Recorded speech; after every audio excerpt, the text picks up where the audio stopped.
Yan. So, may lilim na yung ating Azolla pond. Okay.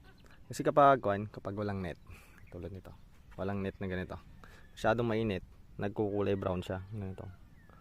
Namamatay yung iba. Para ma-prevent yan, syempre, kailangan natin ng nettings. Ganito.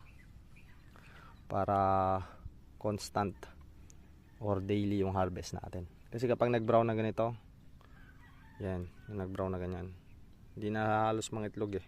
Hindi na sila dumami. Ayun. Mabagal sila dumami kapag kulay brown, yung nainitan ng rektang sunlight. Ayan siya.